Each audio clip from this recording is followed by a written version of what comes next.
Mpox ni ugonjwa unaosababishwa na virusi ambao vinatambulika kama monkeypox au virusi vya homa ya nyani. Huu ugonjwa zamani ulikuwa unatambulika kama monkeypox au homa ya nyani, lakini kwa sasa hivi tunauita Mpox kwa peke yake. Na ugonjwa huu unaambukizwa kwa njia mbalimbali za moja kwa moja na njia ambazo sio za moja kwa moja. Njia za moja kwa moja ni kama unapogusana na mtu mwenye dalili za Mpox, au unapogusa matapishi yake au nguo zake au vitu vingine vyote alivyoshika mgonjwa wa Mpox. Vile vile ugonjwa huu unaweza kusababishwa kwa kula wanyama mbalimbali wa porini, hasa jamii ya nyani au mizoga kama ya wanyama wengine wa porini. Na Mpox ina dalili mbalimbali.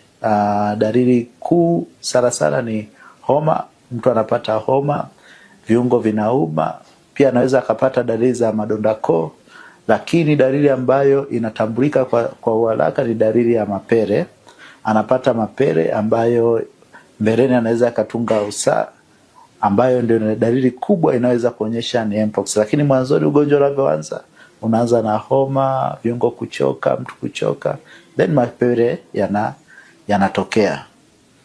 Ugonjwa huu hauna tiba ya moja kwa moja, lakini tiba tunayotoa ni tiba ya kusaidia kulingana na dalili alizokuja nazo mgonjwa. Kama ana homa, atapatiwa dawa za kutuliza hiyo homa, na kama ana mapere atapatiwa dawa za kupaka na kumweka awe sawa.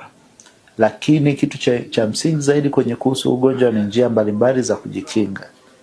Njia muhimu sana ni unapoona dalili au unapoona mtu mwenye dalili kama nilivyozisema, yani ya kutoka mapere, kuwa na homa, ni muhimu sana kutoa taarifa kwenye kituo cha afya kilicho jirani yako au kupiga namba 199. Hiyo itasaidia sana kuiweka jamii ikawa salama.